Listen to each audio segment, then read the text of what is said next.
మత్తయి సువార్త 2వ అధ్యాయం 1 నుండి 11వ వచనం వరకు పాఠాన్ని ధ్యానపూర్వకంగా సావధానంగా వినండి. రాజైన హేరోదు దినములందు యూదయ్య దేశపు బెత్లెహేములో యేసు పుట్టిన పిమ్మట ఇదిగో తూర్పు దేశపు జ్ఞానులు యెరూషలేమునకు వచ్చారు. హెరోదు రాజెవరు? బెత్లెహేము ఎలాంటి ఊరు? తూర్పు దేశపు జ్ఞానుల సంగతేమిటి? ఈ విశేషాలను ఈరోజు పాఠంలో నేర్చుకుందాము. రాజైన హెరోదు ఎదోము వంశానికి చెందినవాడు. ఎదోము వంశమంటే ఏశావు సంతతి. గనుకే హెరోదు యూదులకు శత్రువు. హెరోదు బహు క్రూరుడు. ఇతడు యెరూషలేము దేవాలయాన్ని తిరిగి కట్టించాడు. భక్తి గలిగి ఆలయం నిర్మించాడనుకుంటున్నారా? అలాంటిదేమీ లేదు. తన గొప్పను చాటుకోవడానికి అలా చేశాడంతే. ఇతడు యూదులకు వ్యతిరేకి అవటం చేత యేసును ఏ విధంగానైనా చంపాలని చూచాడు. హెరోదు అనే పేరుకు గర్వం అని అర్థం. పేరుకు తగిన తీరు. పాలస్తీనా రాజులకు హెరోదు అనేది బిరుదమైపోయింది. హెరోదులు 7 దాకా ఉన్నారు. అందరూ హెరోదులే. మొదటి హెరోదు, రెండో హెరోదు, మహాహెరోదు అంటూ వారిని గుర్తించాలి. యేసు ప్రభు కాలంలో రాజ్యం వెలగబెట్టిన హెరోదు మహాహెరోదు, అనగా గొప్ప చక్రవర్తి అయిన హెరోదు. ఇతని హయాములోనే యూదయ్య దేశపు బెత్లెహేములో యేసు పుట్టాడు. మరి బెత్లెహేము సంగతేమిటి? ఈ బెత్లెహేము జనపదానికి బైబిలులో ఎంతో ప్రాధాన్యం ఉంది. బెత్లెహేము అంటే రొట్టెల గృహం, ఆహారశాల. పూర్వం ఈ ఊరి పేరు ఎఫ్రాతా. యాకోబు భార్య అయిన రాహేలు మరణించినప్పుడు ఆమెను ఈ బెత్లెహేములోనే పాతిపెట్టారు. నయోమి, ఎలీమెలెకు అనే వారి ఊరు బెత్లెహేమే. రూతు భర్త బోయజు ఊరు కూడా బెత్లెహేమే. దావీదు గొప్ప రాజు, అతని ఊరు కూడా బెత్లెహేము. ఈ బెత్లెహేములోనే యేసు ప్రభు పుడతాడని మీకా ప్రవచించాడు. మీకా 2వ అధ్యాయం 12, 13 వచనాల్లోని ప్రవచనం. ఇశ్రాయేలు, యూదా జనాంగములను ఒకటిగా సమకూర్చి యేసుక్రీస్తు వారికి రాజై పరిపాలిస్తాడు. ఈ ప్రవచనం యేసు ప్రభు 2వ రాకడలో నెరవేరుతుంది. యేసు ప్రభు ఈ లోకమంతటినీ ఏలుతాడని, విశ్వవ్యాప్తంగా నీతి, శాంతి, సమాధానములు స్థాపిస్తాడని మీకా ప్రవక్త ముందుగానే ప్రవచించాడు. అందుచేతనే యేసు ప్రభు పుట్టినప్పుడు ఆయన సందర్శనార్థమై వచ్చిన జ్ఞానులు అడిగారు, యూదులకు రాజుగా పుట్టిన శిశువు ఎక్కడున్నాడు? హెరోదు రాజు కలవరపడ్డాడు. ప్రధాన యాజకులను, శాస్త్రులను వెంటనే పిలిపించాడు. వారిని ఇదే సంగతి అడిగాడు. వారు మీకా గ్రంథం 5వ అధ్యాయం 2వ వచనంలోని ప్రవచనాన్ని గురించే చెప్పారు. మీకా గ్రంథం 5వ అధ్యాయం 2వ వచనం యొక్క నెరవేర్పు మత్తయి సువార్త 2వ అధ్యాయం 1 నుండి 5వ వచనం వరకు నెరవేరింది. బెత్లెహేము ఎఫ్రాతా, యూదావారి కుటుంబాలలో నీవు స్వల్పగ్రామమైనా నా కొరకు ఇశ్రాయేలీయులను ఏలబోయేవాడు నీలో నుండి వస్తాడు. పురాతన కాలము మొదలుకొని శాశ్వత కాలము ఆయన ప్రత్యక్షమవుతూ ఉన్నాడు. మీకా ప్రవచనానుసారంగానే యేసు ప్రభువు బెత్లెహేములో పుట్టాడు. సరే, ఇప్పుడు తూర్పు దేశీయులైన జ్ఞానులను చూడండి. వీరికి బిరుదు ఎలా వచ్చింది? వీరు జ్ఞానులెలా అయ్యారు? వీరు ఖగోళ శాస్త్రంలో ఆరితేరినవారు. నక్షత్ర శాస్త్ర పరిశోధకులు, పండితులు. పారసీకంలో వీరిని మేగై అంటారు. జ్యోతిషం, తాంత్రిక, కనుకట్టు విద్యలు వీరి వ్యాసంగాలు. పారసీక గ్రంథాలలో రాయబడింది, ఒక మహానుభావుడు పుడతాడు, అప్పుడు అసాధారణమైన నక్షత్రం ఆకాశంలో మెరుస్తుంది. ఈ మేగై జ్ఞానులు పారసీక గ్రంథ భాండాగారాన్ని పుడిసిట పట్టిన మేధావులు. పుట్టిన ఆ మహానుభావుణ్ణి అన్వేషిస్తూ యాత్రను ఆరంభించారు. ఈ జ్ఞానులను గురించి పలు విధాల గాథలు అనుసృతంగా చెప్పుకుంటారు. అయినా బైబిలులో చెప్పబడని సంగతుల జోలికి మనం పోకూడదు. దేవుడు మనకు చెప్పదలుచుకున్నదంతా రాయించి పెట్టాడు. దైవావేశము వల్ల కలిగిన పవిత్ర లేఖనమిది. మత్తయి సువార్త 2:2 యూదుల రాజుగా పుట్టినవాడు ఎక్కడ ఉన్నాడు? తూర్పు దిక్కున మేము ఆయన నక్షత్రమును చూచి ఆయనను పూజింపవచ్చాము. తూర్పు దేశపు జ్ఞానులు అడిగిన ప్రశ్న, యూదుల రాజు పుట్టాడు, మరి ఆయన ఎక్కడున్నాడు? ఈ ప్రశ్న విచిత్రంగా ధ్వనిస్తోంది. పుట్టినవాడు రాజే అని వారికి తెలిసింది. వారేదో నక్షత్రాన్ని చూడడం కాదు, ఆయన నక్షత్రాన్నే చూచాము అంటున్నారు. సంఖ్యాకాండం 24:17 ఆయనను చూస్తున్నాను గాని ప్రస్తుతమున ఉన్నట్లు కాదు, ఆయనను చూస్తున్నాను గాని సమీపమున ఉన్నట్టు కాదు. నక్షత్రము యాకోబులో ఉదయిస్తుంది, రాజదండము ఇశ్రాయేలులో నుండి లేస్తుంది. అది మోయాబు ప్రాంతాలను కొడుతుంది, కలహవీరులందరినీ నాశనం చేస్తుంది. శ్రోతలు వింటున్నారా? యాకోబు అంటే ఇశ్రాయేలు జనాంగమే. నక్షత్రం ఇశ్రాయేలు జాతిలో ఉదయిస్తుంది. రాజదండము అనగా దాన్ని ధరించిన రాజు ఇశ్రాయేలులో నుండి వస్తాడు. ఇది బిలాము పలికిన ప్రవచనం. దేవునికి స్తోత్రం. నక్షత్రము, రాజదండము ఒకదాని వెంబడి ఒకటి కదలాలి. ఆ నక్షత్రానికి సూచనగా ఉన్న ఇశ్రాయేలు జనాంగములో నుండి మెస్సియా యేసురాజు జన్మించాడు. ఈ తలంపు ఎంతో రమ్యము, ఆహ్లాదకరము. ఈ జ్ఞానులు మోషే ధర్మశాస్త్రాన్ని కూడా పరిశోధించినట్లు కనపడుతున్నది. మత్తయి సువార్త 2:3 హెరోదురాజు ఈ సంగతి విన్నప్పుడు అతడు, అతనితో కూడా యెరూషలేము వారందరూ కలవరపడ్డారు. జ్ఞానుల మాటలు హెరోదురాజును కలవరపెట్టాయి. అసలే హెరోదురాజు గర్విష్ఠుడు, ఎదోమీయుడు. హత్యా రాజకీయాలలో ముక్కాకలు తీరినవాడు. అసూయ నిలువెల్లా నిండిన కుటిల స్వభావుడు. తను తప్ప మరెవరూ గొప్పవారు లేరు, ఉండకూడదు. అది అతని అహంభావం. వాస్తవానికి యేసు పుట్టుక సమస్త ప్రజలకు ఆనందకారణమైతే ఇది హెరోదుకు, యెరూషలేము పౌరులకు కలవర కారణమైంది. హెరోదు కలవరమేమిటో గ్రహించగలము కాని యెరూషలేములోని వారందరికీ ఎందుకీ కలవరం? ఇది విడ్డూరంగా ఉంది. ఈ రోజుల్లో పేరుకు మాత్రం క్రైస్తవులైన వారెందరో ఉన్నారు. అచ్చం ఇలాంటి వారే నాటి యెరూషలేము పౌరులు. అప్పటి యెరూషలేము యూదులకు దేవుని వాక్యం ఏమాత్రమూ తెలియదు. హెరోదు ఏది చెప్తే అది గుడ్డిగా నమ్మేస్తారు. అంతకంటే వారికి ఇంకేమీ తెలియదు. అలాగే ఈ రోజుల్లో కూడా సంఘస్థులలో చాలామందికి దేవుని వాక్యాన్ని గురించిన అజ్ఞానం ఎక్కువ ఉంది. నామకార్థ క్రైస్తవులంటే వీరే. వాక్యం తెలుసు అనుకుంటారే గాని అది సరైన జ్ఞానం కాదు. పుట్టగొడుగుల్లాగా పుట్టకొస్తున్న తప్పుడు బోధల చేత వారు ప్రభావితులవుతున్నారు. ఎవరు ఏది చెప్తే దాన్ని వెంటనే నమ్మేస్తారు. వాక్యానికి వంకర టింకర అర్థాలు చెప్పేవారిని సామాన్య క్రైస్తవులు ఖండించలేకపోతున్నారు. సరైన వాక్య జ్ఞానం లోపించడం చేత వీరు మోసపోతున్నారు. అది సరే.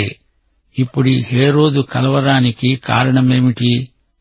నేనే రాజును, మహాచక్రవర్తిని, నాకు పోటీగా మరొక రాజు పుట్టడమేమిటి? ఇదే అతని కలతకు ముఖ్య కారణం. శ్రోతలు వింటున్నారా? మనలో గర్వము, అసూయ, మత్సరము ఉంటే వాటి ఫలితమే కలవరం.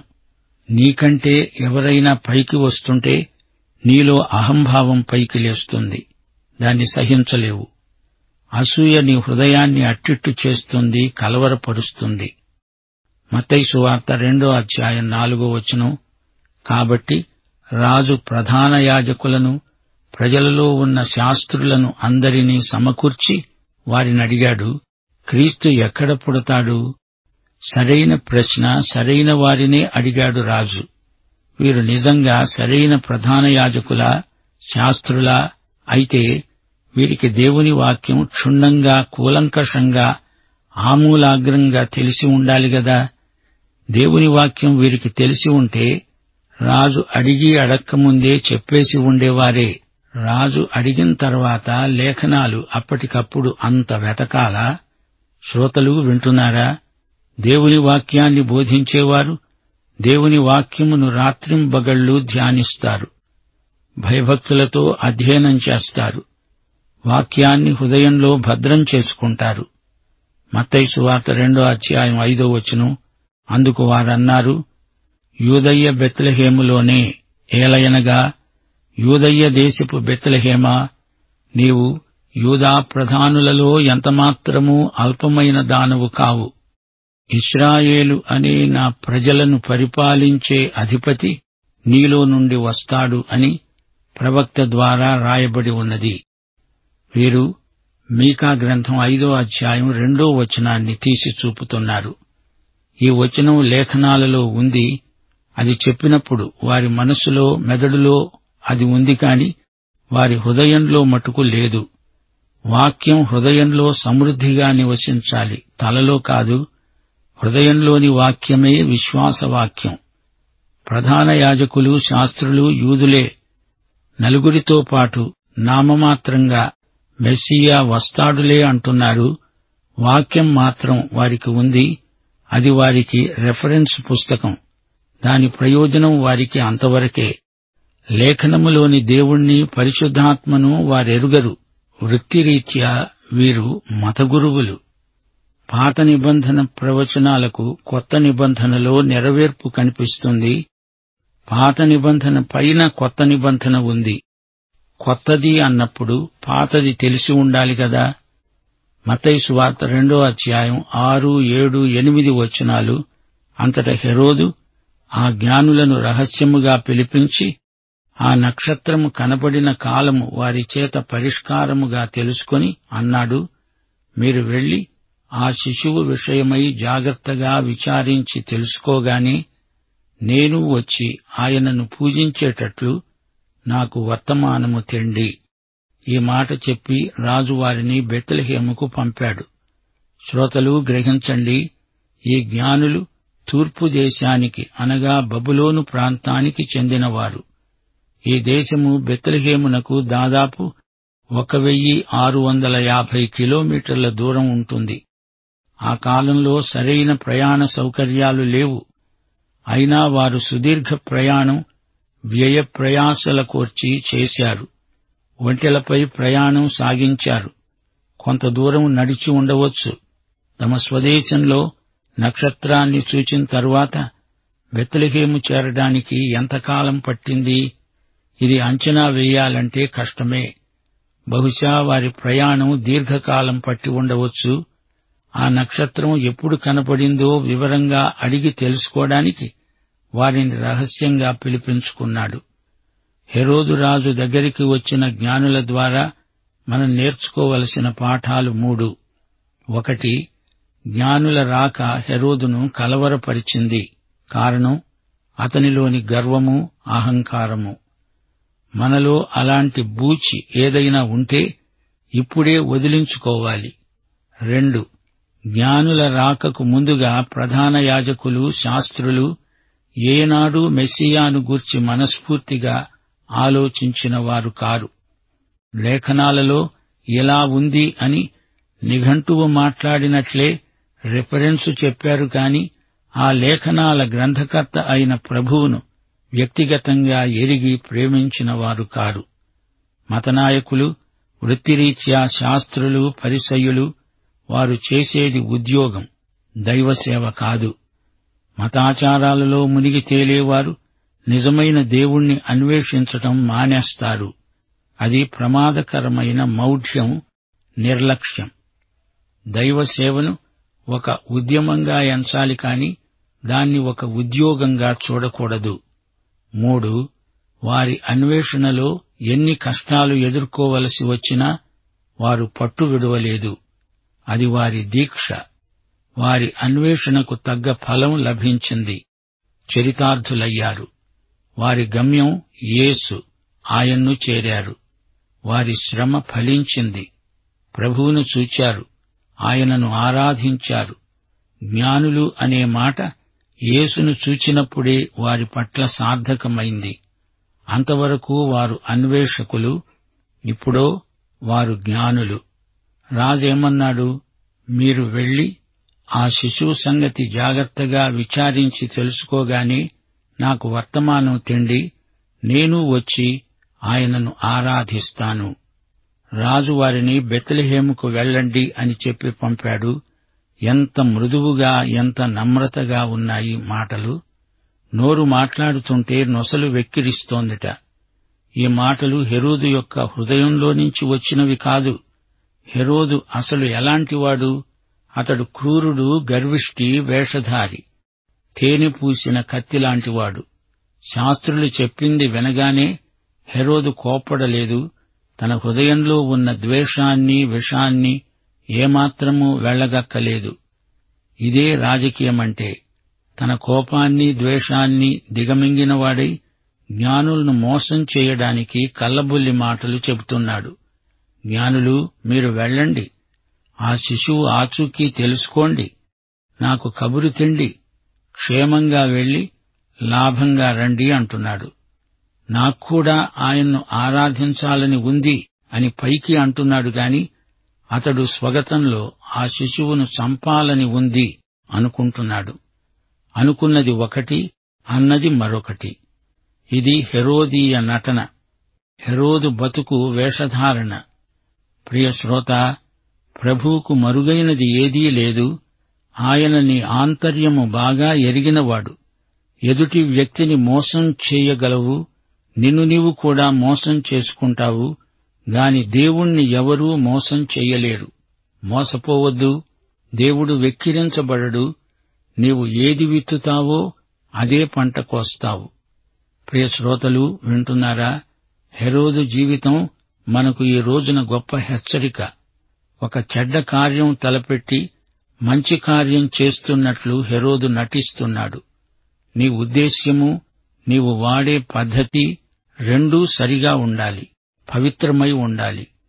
చెడు ఉద్దేశ్యంతో మంచి పని చేసినా, మంచి ఉద్దేశ్యంతో చెడ్డ పని చేసినా అంతా చెడుగే. మన జీవితాలు దేవుని ఎదుట, మనుషుల ఎదుట తేటగా, యథార్థంగా ఉండాలి. లేకపోతే అది హెరోదీయమైపోతుంది. మత్తయి సువార్త 2:9 వారు అనగా జ్ఞానులు రాజు మాట విని బయలుదేరి వెడుతూ ఉండగా, ఇదిగో తూర్పు దేశమున వారు చూచిన నక్షత్రము ఆ శిశువు ఉండిన చోటికి మీదుగా వచ్చి నిలిచే వరకు వారికి ముందుగా నడిచింది. శ్రోతలు, వారు ఖగోళ శాస్త్రంలో గొప్ప మేధావులైతే కావచ్చుగాని ఆధ్యాత్మిక విషయాలలో అంత వివేకం వీరికి ఉన్నట్లు లేదు. వారు రాజు మాటలు విన్నారు గాని రాజు యొక్క మనోభావం, అతని మనస్తత్వం పసిగట్టగలిగేటంత వివేకం వారికి లేదు. జ్ఞానులు తూర్పు దేశంలో నక్షత్రం చూచారు. మరల ఇప్పుడు వారికి ఆ నక్షత్రం కనబడింది. నక్షత్రం ఇప్పుడు జోక్యం కలిగించుకోవలసి వచ్చింది. నక్షత్రం వారిని తిన్నగా యేసు బాలుడున్న చోటికి నడిపించింది. హెరోదు చెప్పిన చోటి కాదు. యేసు ఇప్పుడు నజరేతులో ఉన్నాడు, బెత్లెహేములో లేడు. మునుపు వారెప్పుడో చూచిన నక్షత్రం ఇప్పుడిక్కడ కనబడింది. వారు అత్యానంద భరితులయ్యారు. గమనించండి, స్వదేశంలో కనిపించి మళ్లీ ఇప్పుడు ఇక్కడ కనిపించి వారిని యేసు దగ్గరికి నడిపించింది. నక్షత్రం యేసు నక్షత్రం, యేసు పంపిన, వాడుకున్న నక్షత్రం. దానియేలు గ్రంథం 12:3 బుద్ధిమంతులైతే ఆకాశమండలములోని జ్యోతులను పోలిన వారై ప్రకాశిస్తారు. నీతి మార్గమును అనుసరించి నడుచుకొనేటట్లు ఎవరు అనేకులను త్రిప్పుతారో వారు నక్షత్రముల వలె నిరంతరము ప్రకాశిస్తారు. ప్రభువు కోసం ఆత్మలను సంపాదించేవారు ఆకాశ నక్షత్రముల వంటివారు. పారసీక దేశంలో ఎస్తేరు ఒక నక్షత్రం. ఎస్తేరు అనే పేరుకు అర్థం నక్షత్రం. జ్ఞానులు చూచిన నక్షత్రం అసాధారణమైనది. ఈ నక్షత్రం రాత్రింబవళ్లు ప్రకాశిస్తుంది. విశ్వాసి యేసు నక్షత్రమై అలాగే దివారాత్రములు ప్రకాశించాలి. నక్షత్రం జ్ఞానులను యేసు వద్దకు నడిపించింది. కాపరులకేమీ జ్ఞానులకేమీ ప్రభువు వద్దకు నడిపించే సాధనమే నక్షత్రం. అలాంటి నక్షత్రాలం మనమే. కాపరులు సాక్ష్యమిచ్చి అనేకులకు తామే నక్షత్రాలయ్యారు. ఈ నక్షత్రం జ్ఞానులకు అత్యానందం కలిగించింది. ఆత్మల సంపాదనలో మనం అనేకులకు ఆశీర్వాదమవుతాము. నక్షత్రం తన పని ముగియగానే అంతర్ధానమైంది. మనం ప్రభువు చాటున మరుగై ఆయన ద్వారా గొప్ప కార్యాలు చెయ్యాలి. నక్షత్రం జ్ఞానులను ఆరాధనకు నడిపించింది. దేవుణ్ణి యథార్థముగా ఆరాధించేవారు ఆత్మతో సత్యముతో ఆయనను ఆరాధించాలి. జ్ఞానులు ఇంటిలోనికి వచ్చి తల్లి అయిన మరియను ఆ శిశువును చూచి సాగిలపడి ఆయనను పూజించి తమ పెట్టెలు విప్పి బంగారమును సాంబ్రాణిని బోళమును కానుకలుగా ఆయనకు సమర్పించారు. ఈ కానుకల అంతర్భావం వచ్చే పాఠంలో చెప్పుకుందాము. అందాక సెలవు. ప్రభు అయిన యేసుక్రీస్తు వారి కృప, తండ్రి అయిన దేవుని ప్రేమ, పరిశుద్ధాత్మ యొక్క అన్యోన్య సహవాసము మనకు